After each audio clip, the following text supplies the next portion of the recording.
Hello there guys, Blue Collar Hero here. Just like to show you all my optimized settings for the game. A lot of people get problems with levolution as well as client crashes. Well, I don't have any of this, so I'd like to show you all. Maybe there's a solution in here that'll help you out.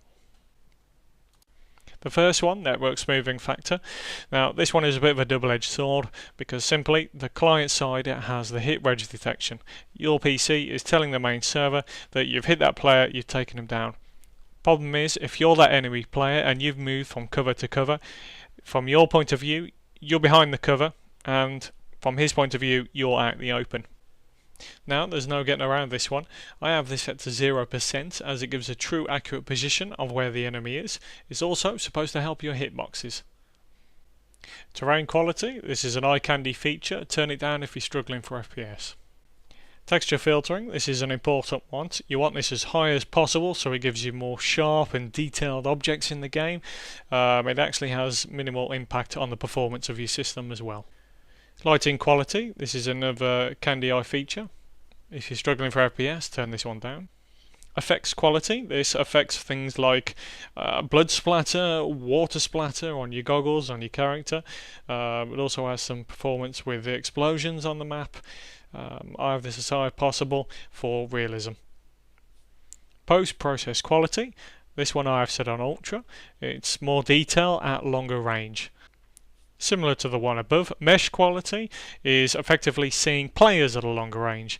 Now if you're a sniper or you're an assault where you've got to get close and you've got to hunt your players at from longer range to short range, you need this as high as possible. Terrain quality, this is an eye candy feature. Turn it down if you're struggling for FPS. Terrain decoration, I have this set to high rather than ultra. Saves a slight bit of FPS but has no real impact in the game. Anti-aliasing options, you only want one of these on. If you have them both on, you'll have low quality. These affect the corners of your buildings, your objects, your cover. Now they have a heavy strain on your system's performance, but if you have anti-aliasing deferred on, then you retain your texture settings. Anti-aliasing post, although it's more efficient, it adds blurriness to your corners. So it's either between the jagged edges or the blurriness. I've gone for jagged. Ambient Occlusion, this is your self-shadowing of objects on client side. It's mainly eye candy. The advantage of having it off is that it makes your game less darker and you'll see your enemies easier. Field of view I have set to default, which is 90. Any larger, if you set this more wide, you'll get a wider field of view, but you'll get less detail in the wider field. So you will be able to see your enemies less clearer. Best leave to default. Motion blur amount, I have this set to 0. I think default is about 20%, 12 or 20%. Now the idea is having it off is that you can see your enemies more clearer in the side of view. Weapon depth of field, now I have this turned off. It adds to the realism, but you'll be able to see your enemies clearer and you'll save FPS. Resolution scale, I have this set to 100%. Now 100% is the baseline. Any more than that you'll be super sampling. It's heavy usage. You'll notice as soon as you turn that any higher. Have it best at default, 100%.